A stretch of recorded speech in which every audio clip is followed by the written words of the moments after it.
तो यहाँ पर आप देख सकते हो कि लोग जो है नीम का थाना के अंदर धरने के ऊपर बैठे हैं। जैसे कि ये ज़िला खारिज हुआ था उसके बाद में धरने पर बैठे हैं। लगभग आज इन्हें 18 दिन हो गए यहाँ पर बैठे हुए और सरकार जो है अभी तक इनकी सुनवाई की नहीं है और जब तक ये ज़िला वापस नहीं बनेगा तब तक ये धरने पर बैठे रहेंगे।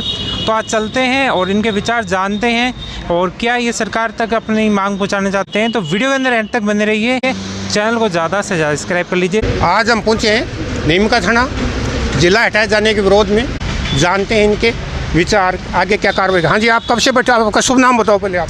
मैं कृष्ण कुमार यादव, गांव माकड़ी है मेरा। अभी यहाँ बैठे हैं। कितनी तारीख से आप यहाँ बैठे हो? 31 दिसंबर से बैठे हैं हम। आज 18 दिन हो गए धरने पर बैठे हुए। क्रमिक जो है भूख हड़ताल चल रही है और हम सरकार से मांग करते हैं कि इसके ऊपर पुनर्विचार किया जाए, क्योंकि हमारा नीम का थाना जो जिला बना था, नीम का थाना जिला सभी मापदंड पूरे कर रहा था। सबसे पहले रामचंद्रन समिति बनी थी वसुंधरा के कार्यकाल में, उस समय भी नीम का थाना अपनी पूरे मापदंड कर रहा था और ये मांग तो 1952 से चली आई है नीम का थाना जिला बनाओ की। और उसके बाद में राम लोभया समिति बनी थी। राम लोभया समिति ने भी ये कह रहे थे कि भाई 5-6 ज़िले बन जाते हैं राजस्थान में तो नीम का थाना उसमें प्रमुख जिला होगा 5-6 ज़िलों के अंदर ही। बाद के अंदर पिछली सरकार ने नई समिति बनाई, राम लोभया जो बनाई थी, राम लोभया ने भी यहाँ की पॉजिटिव रिपोर्ट दी है और नीम का थाना तो 5 में आ रहा था और उन्होंने 17 ज़िले बना दिए सरकार ने। उस 17 ज़िलों में नीम का थाना टॉप पर रहा है, सभी मापदंड पूरे कर रहा है, सब जगह से जुड़ा हुआ नीम का थाना। नीम का थाना ये प्राचीन ऐतिहासिक स्थल रहा है। हम जहाँ बैठे ये छावनी है, इसको छावनी कहते हैं। तो प्राचीन काल के अंदर राजा महाराजाओं के काल के अंदर यहाँ पर छावनी रहती थी और छावनी के समय फिर यहाँ निजामत बनी नीम का थाना में। निजामत के अंदर दूर दराज के क्षेत्रों से, विराटनगर से, इधर दातारामगढ़ में लोसल से, खेतड़ी से, खंडेला, श्री माधोपुर के लोग यहाँ पर अपने समस्याओं को लेके आते थे। पेशियाँ होती थी, उनमें भी लोग यहाँ ले आते थे, सारे सबकी सुनवाई होती थी। तो आज तो नीम का थाना उसके बाद ही बहुत आगे निकल गया है।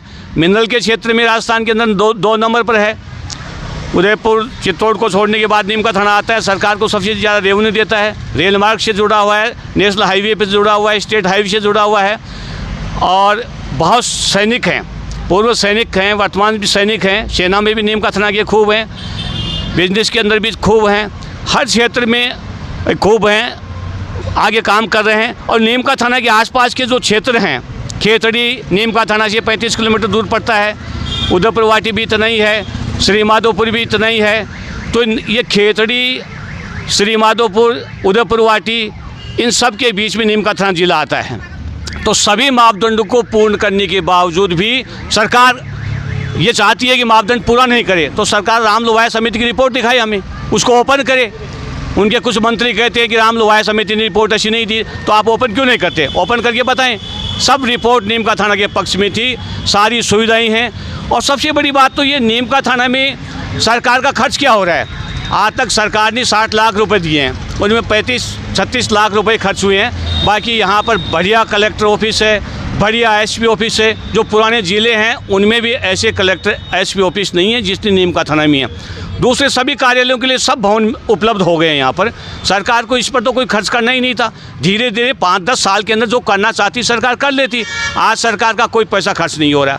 स्टाफ था, स्टाफ यहाँ डेपुटेशन पर लगा हुआ है। कलेक्टर एसपी 2 पद लगाए हैं, तो वो तो थे ही, कोई नए पद तो सृजित किए नहीं उन्होंने। तो सब लोग सुखी हो रहे थे, सब लोगों की समस्याएं यहाँ हल हो रही थी। सीकर यहाँ से 80 किलोमीटर पड़ता है और अंतिम छोर मोठू का है, वहाँ से 125 किलोमीटर सीकर पड़ता है।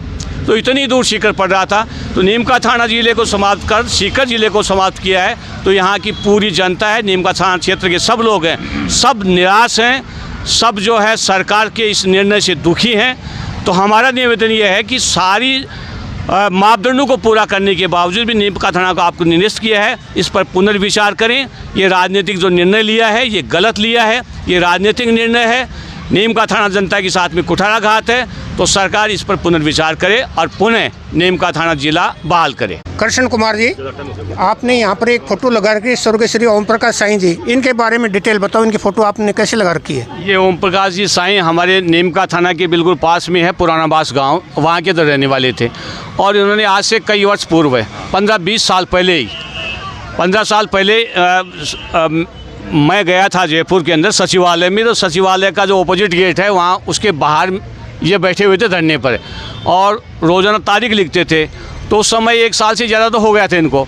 ज़िले की मांग के लिए ये 2010 की बात है, 2010 की, उस समय बैठे थे। उसके बाद में इन्होंने नीम का थाना में आके क्रमिक अनशन किया, धरना दिया। तो इस प्रकार ओम प्रकाश जी ने तो नीम का थाना को जिला बनाने के लिए जयपुर तक धरना आंदोलन लंबे समय तक ये करते रहे थे और अंत में इनकी शहादत हुई जिले की मांग करते करते ही। तो उन ओम प्रकाश जी को हम नमन करते हैं जिन्होंने जिला बनाने की अलख जगाई थी और उसी आंदोलन को आगे, हालांकि ये मांग तो पुरानी 52 से चली आई है, लेकिन उसमें इनका भी बहुत बड़ा सहयोग रहा है और आगे जो है लगातार आंदोलन धरने होते रहे हैं। सब जितनी भी कमेटियां बनी जिला बनाने के लिए, जिन जो सरकार रही, उन सभी सरकारों ने नीम का थाना के मापदंड को पूरा देखा और पूरा देख करके जिले को निर्माण किया। और फिर इस सरकार ने कैसी क्या बुद्धि आई, कैसी सरकार है जिन्होंने, जिसकी एक सीमा तो हरियाणा से लगती है, बॉर्डर से लगती है। कानून व्यवस्था की स्थिति भी यहाँ पर और भी बदतर होती जा रही है। जब यहाँ एसपी बैठते थे कानून व्यवस्था कंट्रोल में थी, अब वो कानून व्यवस्था भी बिगड़ती जा रही है। अभी कल जो यहाँ पर डीआईजी थे, रेंज डीआईजी, उनके पद को भी हटा दिया है जो मॉनिटरिंग कर लेते थे। तो ये सरकार सारा, एक तरफ तो कह रहे हैं हम पंचायत को बढ़ा रहे हैं, ग्राम पंचायत को बढ़ा रहे हैं, हम पंचायत समिति को बढ़ा रहे हैं, तो इनको बढ़ा रहे हैं, इनमें खर्चा नहीं होगा क्या? और जिले के बढ़ाने में आपको नुकसान हो रहा है। ये सारा का सारा सरकार कैसा गलत निर्णय कर रही है जयपुर में बैठ करके। धन्यवाद अपने विचार व्यक्त करने के लिए। कहाँ से हो जी आप? उदयपुरवाटी पापड़ा पंचायत से हूँ। मैं आपके चैनल के माध्यम से बताना चाहता हूँ, अगर भजनलाल जी सरकार को और कैबिनेट को सद्बुद्धि आए तो नीम का थाना जिला को दोबारा बहाल करे। यहाँ की जनता त्राय हो रही है।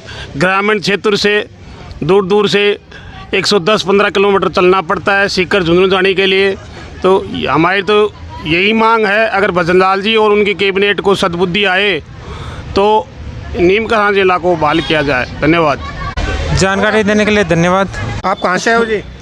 मैं साहब पाटन के पास गांव है, धाम जिला। नाम क्या आपका? पूर्व सरपंच गोपाल राम सैनी। आपने विचार व्यक्त। नीम का थाना जो जिला बना था, उस संघर्ष समिति के अंदर हम धरना के अंदर बैठे हैं। तो हम नीम का थाना जिला बना, जब बड़ो संघर्ष के साथ जिला बनाया था। हम नीम का थाना जिला बनाने के लिए हमारे विधायक साहब ने पूरी 36 कौम को इकट्ठा करके और जयपुर के लिए हम रवाना हुए थे। 9 दिन तक हम जिला के लिए जयपुर गए और जयपुर जाकर के हमने वहाँ मीटिंग की और मीटिंग को देखकर पूरा प्रशासन जो था, मुख्यमंत्री अशोक गहलोत का, उनने हमें ज्ञापन देने के लिए बुलाया और वहाँ जाकर के हमने ज्ञापन दिया। उससे प्रभावित हुआ कि इतनी जनसंख्या सैलाब नीम का थाना से यहाँ आए हैं, तो उन्होंने भी इसके बारे में उन्हें सोचा। इतना बड़ा संघर्ष किया। हमारे विधायक साहब ने 3 पीढ़ियाँ, उनका पोता, पुत्र वधू और सारे हमारे साथ चले, उनके पैरों में छाले पड़ गए। इतना बड़ा संघर्ष करने के बाद में ये जिला बना। मैं एडवोकेट सुभाष सिंघल नीम का थाना में का निवासी हूँ। देखिए, ऐसा है कि जो ज़िले के लिए मानदंड होते हैं, एक नीम का थाना जिला ही ऐसा था 17 ज़िलों में से जो सबसे ज़्यादा पूरे कर रहा था। इससे पूर्वी यहाँ तो चाहे वो एडीजे ऑफिस हो, चाहे तो एएसपी ऑफिस हो, और चाहे तो शिक्षण बड़े बड़े संस्थान हो, और सारे के सारे इससे पहले ही स्थापित हो चुके थे। जिला स्तर का हॉस्पिटल हमारे यहाँ पे बन के तैयार है, जो पिछली सरकार में ही मंजूर हुआ और बन भी चुका है करीब करीब। सबसे ज़्यादा रेवेन्यू देने वाला नीम का थाना जिला। ये सरकार कहती है कि हमारे पास तो बजट की कमी है, हम तो कहते हैं हमें तो आपसे एक पैसा भी नहीं चाहिए। इतना रेवेन्यू हमारा माइंस की वजह से नीम का थाना सरकार को भेजता है कि हमें तो ज़रूरत ही नहीं थी। सबसे बढ़िया इंफ्रास्ट्रक्चर जो जिला घोषित होने के बाद में बना है, वो सिर्फ नीम का थाना का ही बना था। चाहे वो कलेक्टर ऑफिस हो, चाहे वो पशुपालन विभाग का ऑफिस हो, और चाहे एएसपी ऑफिस हो, और चाहे हॉस्पिटल हो, सबसे जो जिला स्तर के मानदंड पूरे करता है वो सिर्फ एक हमारा नीम का थाना जिला था। जो नए जिले बने थे उनमें 1 नंबर भी था। पाटन, हमारी जो पाटन तहसील है, सीकर से उसका करीब 125 किलोमीटर दूर लास्ट गांव पड़ता है। इतनी दूरी भी जाने में हालत ख़राब हो जाती है, वो भी पहाड़ी एरिया है। तो उन सब से कम पीछा छूट गया था उन लोगों का, और नीम का थाना उनके बिल्कुल नज़दीक पड़ता था। तो ये सिर्फ और सिर्फ राजनीतिक कारण से इसको निरस्त किया गया है। और इसमें मतलब सीधा मुझे कोई गुरेज नहीं इस बात को कहने में।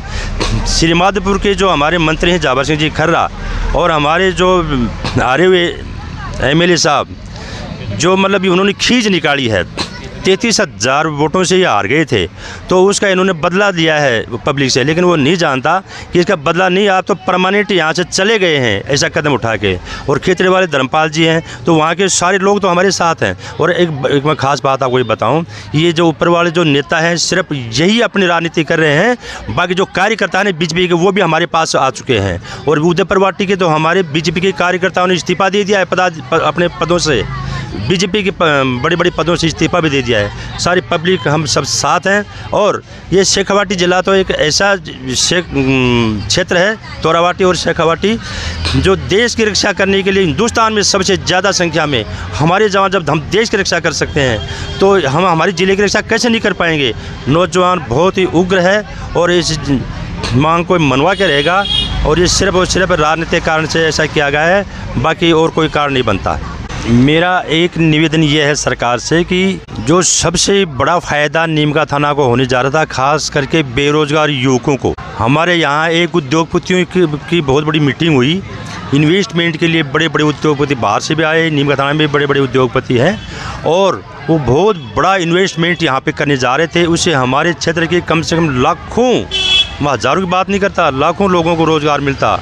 हमारे यहाँ पे जो इंडस्ट्रियल एरिया है वो बहुत बड़ा है, वहाँ पे इन्वेस्टमेंट करने के लिए आए थे, लेकिन सब ने अपने हाथ वापस खींच लिए हैं। यदि वो यहाँ आते तो हमारे यहाँ की बेरोजगारी ख़त्म हो जाती। धन्यवाद।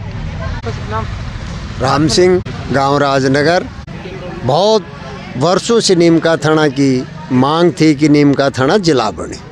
सीकर से नीमका थाना के जो आखिरी छोर के गांव हैं वो 135 किलोमीटर से भी ज़्यादा दूर है और वहाँ यातायात के साधन भी इतने नहीं हैं कि वो जल्दी सीकर पहुँच जाएं। अब ये नीमका थाना ज़िला बना तो नीमका थाना के दूर दराज के क्षेत्र, खेतड़ी के, श्री माधोपुर के और उदयपुर वाटी के, इन सब लोगों को इतना फ़ायदा हुआ कि लगभग 35 किलोमीटर दूरी के ऊपर ही इनको जिला हेडक्वार्टर पर जो होने वाले काम हैं उनके लिए सुगमता से वो पहुंच सकते हैं। अब उन लोगों को काफ़ी अच्छी सुविधाएं भी मिलना शुरू हो गई थी। लगभग ये 1.5 साल तक जिला रहा, खूब सुविधाएं मिली, लोग इतने खुश थे जिसकी कोई हद नहीं थी। लोकतंत्र में सरकार जनता की भलाई के लिए कार्य करती है, लेकिन वर्तमान सरकार जो पर्ची की सरकार है, इसने जनता की भलाई का काम नहीं करके जनता के हक को छीना है। और इस हक को छीनने का नतीजा ये हुआ कि इस क्षेत्र की चारों उपखंडों की जो जनता है वो इतनी आक्रोशित है कि चाहे जो या तो सरकार हमारा ज़िला वापस दे, अन्यथा ये और भी उग्र आंदोलन शुरू करेंगे। आप कितने दिनों से बैठे हैं यहाँ पर? मैं 31 दिसंबर से, 18 दिन हो गए तो 31 दिसंबर से। ठीक है, धन्यवाद। मैं शिवचंद फंडा, नीमका थाना से, वार्ड नंबर 19 से। जो ज़िले की मांग है, 28 दिसंबर को भजनलाल सरकार ने जो ज़िले थे उन ज़िलों में नीमका थाना को भी हटा दिया। सबसे बड़ी बात ये आ रही है कि ज़िले की मांग आज से नहीं, नीमका थाना ज़िले की मांग 1952 से चल रही है। उसके बाद जितने भी यहाँ पर नेता थे, चाहे सुरेश मोदी जी हों या रमेश जी हों, उन्होंने सबने जो है जयपुर तक पैदल मार्च करके ज़िले की मांग की। लेकिन भजनलाल सरकार ने नीमका थाना के अंदर जो पूरी नॉर्म्स, ज़िला जो है कवर होने के लिए जो नॉर्म्स चाहिए, वो पूरी नॉर्म्स जो है ज़िले के लिए नीमका थाना पूरी नॉर्म्स पूरी करता है। इसके पहले KL मीणा साहब, जो कि संभागीय अधिकारी सीनियर IAS रहे हैं, उन्होंने भी इस बात को कहा है कि 365 पेज की फाइल मैंने दी है, जिसके अंदर नीमका थाना हर हालत में नॉर्म्स में पूरा उतरता है और इसको ज़िला बरकरार रखना चाहिए। तो गाइस आपने देख लिया कि यहाँ पर जो लोग धरने पर बैठे हैं ये किस वजह से बैठे हैं और इनके क्या क्या विचार हैं। नीम का थाना है तो इसको फिर से ज़िला बनाने के लिए यहाँ पर ये धरने पर बैठे हैं और इनका यही कहना है कि अगर अभी ज़िला ये नहीं बनता और भी उग्र रूप इस धरने का हो सकता है तो सरकार को भी इस तरफ ध्यान देना चाहिए। तो आज के वीडियो में इतने ही है, मिलते हैं किसी और वीडियो के अंदर। वीडियो देखने के लिए आपका धन्यवाद।